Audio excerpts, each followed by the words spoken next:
All right. Hey, everybody. So what we've got going on here, it is November 12th, believe it or not. And this is a live Q&A episode. So welcome. Thank you for joining us. We are DPF guys based in Atlanta, Georgia. We focus 100% on diesel aftertreatment services for anything with a diesel engine and an emission system. Most of our customers are truck drivers and fleets, but we also service aftertreatment for off-road equipment, diesel passenger vehicles, and stationary equipment with DPF systems like generators, pumps, rock crushers, and more. I like to say if it has a DPF, we can definitely clean it. Disclaimer. Disclaimer up here too. You should always talk to your mechanic about any concerns you have with your engine or truck, and any pricing discussed here may or may not apply to you and should only be used as a guideline and is not any form of official quote for any services by DPF guys or anybody else. So what we're going to do is we're going to go through some of the questions that came in via all of our socials over the week, and there's about 10 of them this week. I definitely encourage you, please fire off your questions live here, no matter where you're watching us. And just so you know, I've got a behind the scenes live happening on TikTok as lives, or TikTok right now is a TikTok live. So I've got what do we have? 4 people watching right now. Aaron, welcome aboard. Chris, welcome aboard. Timothy, etc. Folks, let me quick talk to the TikTok crew here. So what I'd like you to do on TikTok is just watch. If you want to jump over to YouTube and watch the live there, please do. It's also on Twitch, Twitter, LinkedIn, and Facebook, if you happen to be any of those other places. But TikTok folks, hang around because I will answer your questions. So fire your questions here. And as soon as I get done answering these 10 questions on YouTube, I will then pay my full attention to the TikTok people. And for example, it's got a question is, what's the most reliable semi-truck for DPF systems? I'm going to say Volvo or Mack. We're going to talk about that in a minute. So in the meantime, I'm going to focus down here, talk to the YouTube crew. And I'm going to show you a video first here. Give me a minute. Let me get this queued up. Bear with me a minute. I'm going to add.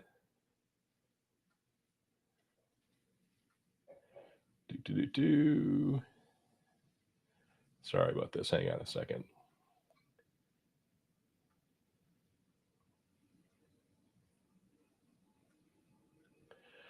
You know, I used to be able to share a screen here, and for some reason it's not letting me do that. Why the heck can I? Oh, hold on a second here. I can do that now. Okay.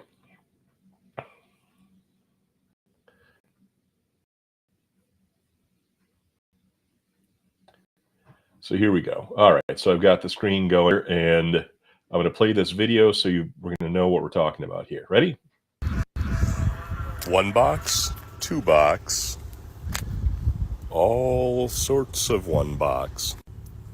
Hey there. Now, let me be 100% honest with you, and if you are a Freightliner owner and the year of your truck is a 2014, 15, or 16, now again, that might be late in the year 2014, pretty much all of 2015, early in the year 2016, and you're having 1 box issues, you will need to replace your 1 box, and you're not going to want to do what I'm going to talk about here in a second, because anything you find in the scrapyard will also be bad, again, for 14, 15, 16. However, if you've got a 17, 18, 19, we can also sell you a new 1 box, 3-year warranty, all that type of stuff. But we can also refurbish a unit that we can get from you off of a scrapped truck. And so if you want to do that and save yourself some money, let me know. I can get you a refurbished 1 box. Now again, as always, quantities are limited here. We do a pretty good evaluation when we pick them off the yard, or you can get one yourself and we can get it refurbished for you. But yeah, so yes, we can definitely sell you a new aftermarket 1 box, save you a few $1,000 over OEM, give you a 3-year warranty. But if you want to try going the refurb route and your truck is not a 14, 15, or 16, hey folks, give us make a sure call you at share 404-999-1361, and let's talk share about this on our other TikTok. options. and let's go from there. Thanks for watching. As always, like, follow, share, and jump over to YouTube and subscribe to our channel there. We're going to do more in-depth stuff. But be safe out there, and I will talk to you soon. All right. So there you go. The question that first question that came in, because I in that video I mentioned that if you've got a 2015, which would again I'd look at that as a um, late in the year 2014, pretty much all of 2015, early 2016, and you're getting an issue. And I'm going to touch on this in a bit, but basically, if you've got a 2015, again, late 14, early 16, all 2015, and strangely enough, they keep replacing knock sensors. You keep getting def quality codes. You probably replaced your def header, did a few other things, and you're not really, it appears, not really getting any progress here. And what's equally strange is the truck will normally run pretty well if it's bobtail or lightly loaded. But the minute you got 40,000 pounds or so in the back and are heading up a grade, all of a sudden your lights come on. You got to pull over and do a parked regen. What is going on? So the issue came down to a fuel mapping problem, and that was in 2015. So the question was, what was the recall? And hold on a minute here. I want to make sure we got this guy up here. What was the recall? And let me throw this up here. Um, and what needed to get replaced. So the problem was with fuel mapping in the late 2014, all of 2015, early 2016 model year for the Freightliners, the Cascadias with Detroit engines and one boxes. So what is a fuel map? In simple terms, a fuel map covers the whole engine working area with engine speed from idling up to the maximum RPMs, and with torque from full engine braking, negative torque, full load, etc. And it's all designed to control how the fuel is delivered through the injectors. And it's designed to run it, allow an engine to run at its optimum level of efficiency and its highest potential for each possible variation of load and RPM. So allegedly, the fuel map for the 2014 to 2016 Freightliners was dosing too much fuel at the wrong time, and that caused excessive heat downstream in the one box. Um, Parts of the one box, the DOC, the diesel oxidation catalyst, the DPF, the diesel particulate filter, are much more tolerant of higher than normal temperatures, but this overfueling would frequently cause the DPF filters to crack. So if you've got cracked DPF filters, that's normally due to overfueling. But the the DPF filters are designed to be replaced. So while the cracking of DPFs in the one box would result in some additional cost to the truck's owner, at least the DPFs are able to be replaced. The SCR, on the other hand, the SCR, of course, is the selective catalytic reducer in the one box, is much, much more sensitive to excessive temperature. And if the SCR reaches 1,300 degrees Fahrenheit for any amount of time, it'll quickly fail and will no longer properly convert NOx, nitrogen oxides, causing the trucks to derate when running under heavy load. So the fuel mapping issue was resolved, and a simple update to the ECM was all that was needed to fix things. But unfortunately, in most cases, the damage had already been done. So if you have a 2014, 15, or 16 Freightliner with a Detroit engine and a one box, the symptoms usually are that the truck will run great if it's bobtail or lightly loaded on a flat road. But if you're going up a grade with any amount of weight in the back, you will start getting DEF quality codes or SCR efficiency codes, and the truck will derate, and you have to do a regen to avoid or to get out of derate. The problem will not get better and will end up getting worse over time. The only solution is to replace the one box. If you want to review your symptoms or if you need a one box, give us a call and we can definitely help you out. And like I said, if you wanted to just give us a call at 404-999-1361 and, run through your symptoms, I can let you know what's happening and give you some better direction. If we don't have to sell you a new one box, that would be great. But I'll shoot it straight one way or another. So question number 2 is price on one for a 2017 Freightliner. Now, give us a call or a text at 404-999-1361 with the last 6 of your VIN, and we can quote you on an exact price. Now, if you're asking about what the price is for a refurbished one box, again, I would never sell a refurbished one box if your truck is a 14, 15, or 16, because it's likely that the one box that you would be getting that was refurbished is probably no better than the one that's on your truck and maybe worse. And I don't want to do that because it's a big hassle to swap these things out. Um, but for a 2017, I could check to see what we could do for a refurbished one. Again, don't quote me on this, but you're probably looking at about 6 grand, 5 or 6 grand for a refurbished one box with a 1 year warranty, or around 9 grand for a brand new one with brand new filters and everything, with a 3 year warranty, both unlimited miles. So all of our one boxes, all the new ones at least, are covered by a 3 year unlimited mileage warranty against defects in the one box. Now, this doesn't cover failures caused by engine issues or damage caused by accidents to the truck itself. We usually have the boxes in stock and can get them in 24 hours. I know I was just checking inventory this weekend. We've got a couple of them in. So if you literally wanted to pull up tomorrow and get your truck back in a couple of hours, we could swap a box for you and you'd be on the road. Um, so all of our boxes that we sell new and refurbished are considered fully loaded, which means that they have filters and all the clamps and gaskets you need for installation. The only thing you need is sensors and the harness, which can be moved from the old box to the new one, or it can be purchased new. Um, I do recommend getting new sensors if it makes sense, and also replacing the wiring harness, which often gets a little brittle or crusty over time. And the process of taking it off and moving it from the old one box to the new one can often damage, the wires. If something's going to go wrong, it would go wrong at that point, and you'll be struggling with a harness issue at some point down the road. Um, if you've recently replaced your NOx sensors, you can definitely move those over. Temp sensors are cheap. A lot of times they break or strip when you're taking them out. So sometimes it's easier and more cost effective to just get new temp sensors, but we can talk about that. Um, but if you do have new sensors you want to use and they pull out of the old one box just fine and go into the new ones, by all means. So anyway, 404-999-1361. Drop us a text and say, I want to know more about a one box, and give us the year of your truck and the last six of your VIN. And I can tell you what we have, if anything. All right. Question number 3. Um, will a 2015 one box work on a 2017? And the answer to that is definitely not. Nicked 9 yet. Um, the and that's because there's definite differences in um, the design of the one box between the 15s and 17s.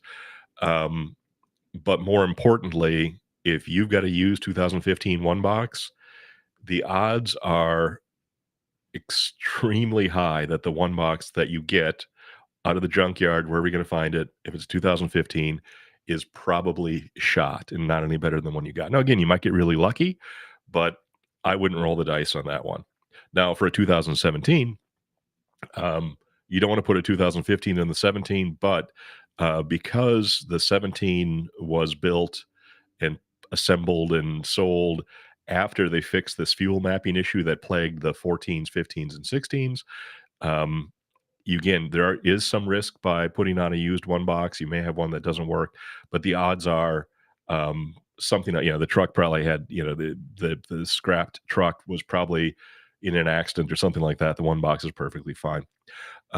If I would never put a used 2014, 15, 16 one box on my truck, but I would consider a 17.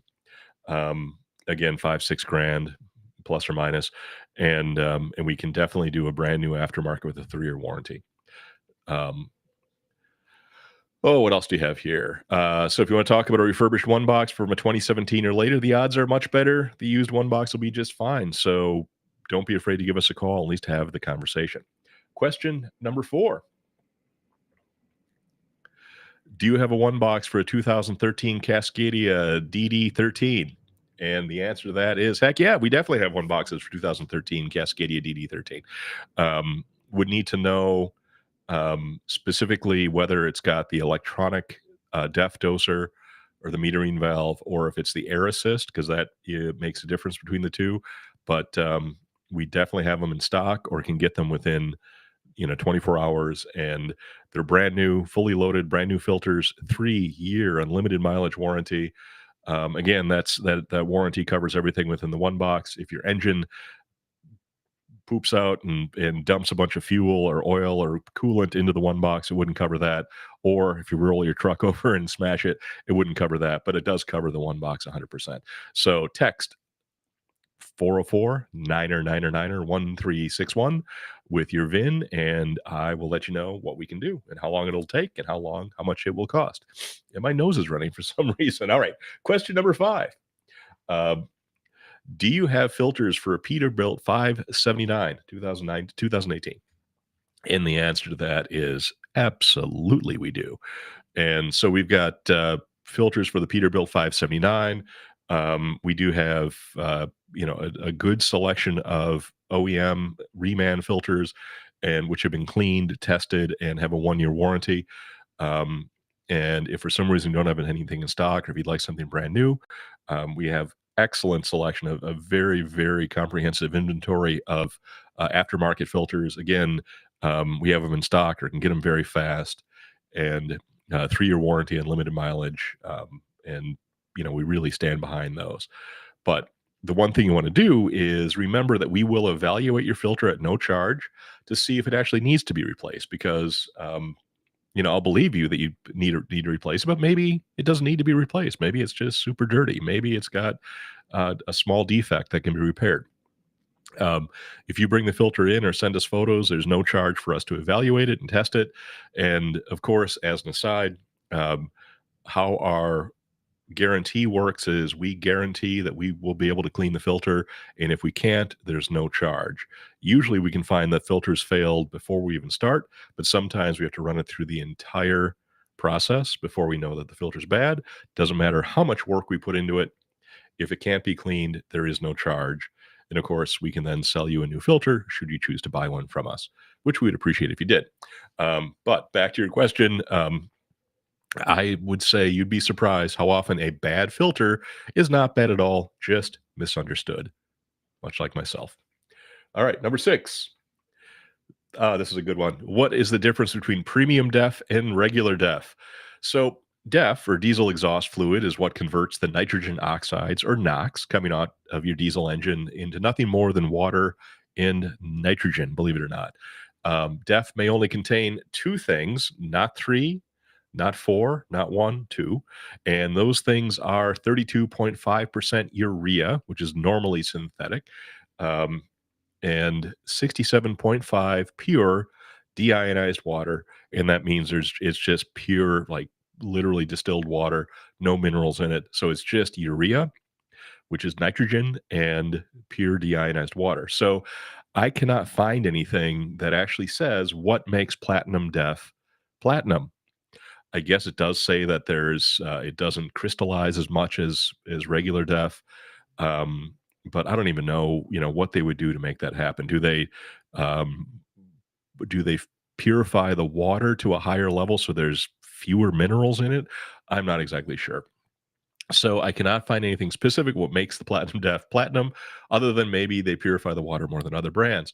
Um, the claim in the brand of platinum DEF is that it crystallizes less, but my hunch is that this is more marketing than anything else. It doesn't say what it does to crystallize less. Um, I would expect that platinum DEF is a lot like gourmet salt, which is just salt with a different label. Won't hurt your truck. I don't think it's that much more expensive, but unless somebody actually has a story about, I was using regular DEF and it was doing a lot of goofy stuff, and I switched to this and it works much better.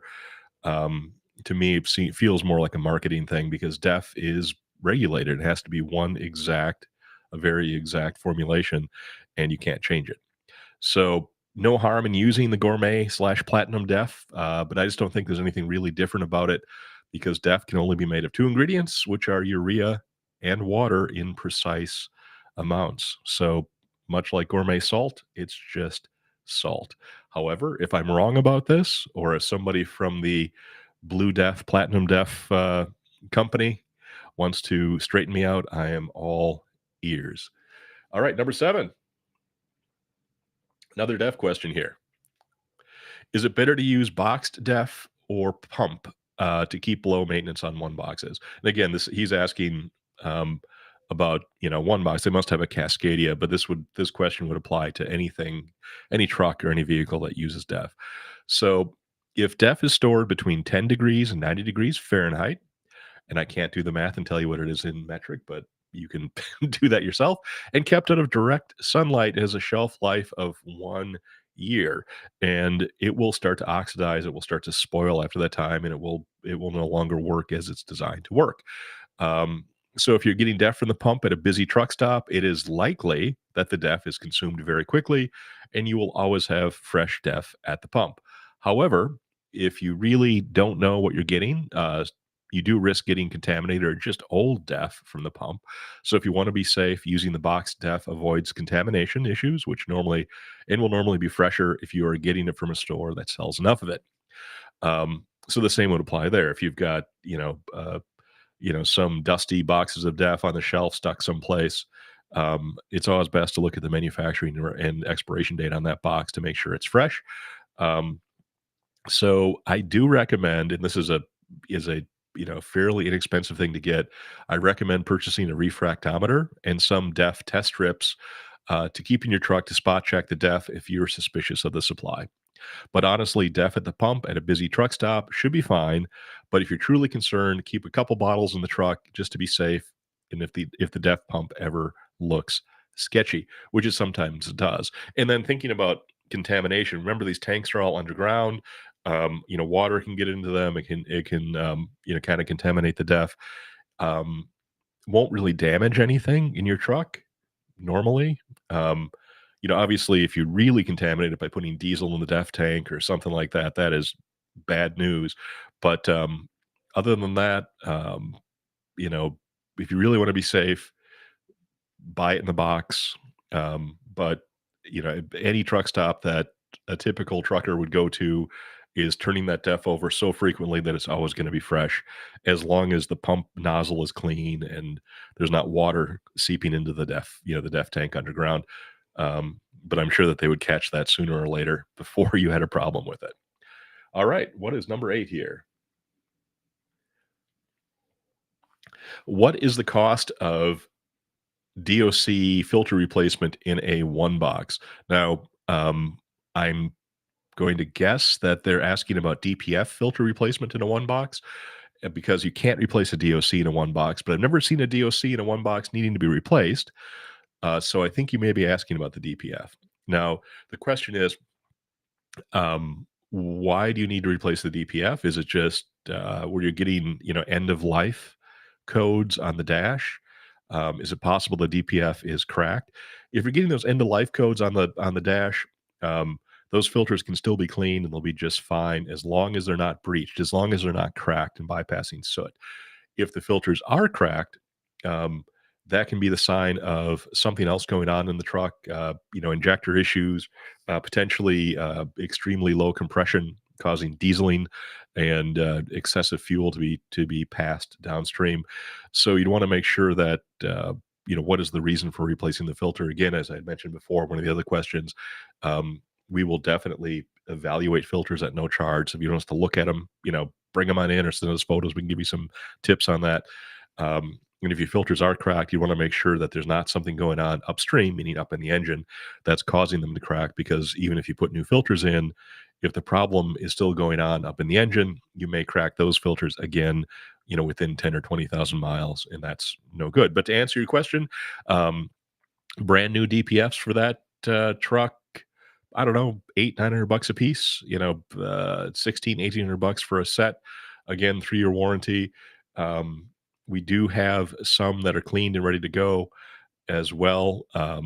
And those can be less, but I would probably say for the one box, I would recommend new filters. So if you can send me some photos of your filters or bring them by, I can tell you if they need to be replaced or not, and I can test them for you at no charge. All right. Number 9. This is an interesting one. If it's calling for a regen but won't do one, can I just take filters out and regen it without the filters in? Now, this is specifically about a a Freightliner, Cascadia with a one box? This particular question came in about that. So you definitely do not want to regen your truck without the filters in the one box. The hot exhaust is designed to flow through the filters, then the SCR, then out the tailpipe or up your stack. If you run a regen on a truck with a one box with the filters out, the hot exhaust will melt parts of your fairing. At best, it'll do that, or it'll start your truck on fire at worst. So don't regen a truck with a one box without the filters in, because all that hot exhaust, and the exhaust will be over 1,000 degrees Fahrenheit, is just going to build up underneath your truck and it's going to start something on fire, and you're going to be a very unhappy camper. So do not regen any truck with the filters off, especially on a Cascadia with the one box, because you're going to cause damage or even destroy your truck. You heard it here first. The Man, I guess got some rough four roses, rock and roll. Anyway, so if you want to check us out on TikTok, I'm live on TikTok. Once I'm done with this YouTube live, I'm going to say goodbye to you in just a few minutes, and then I'm going to spend some time answering questions from our friends on TikTok.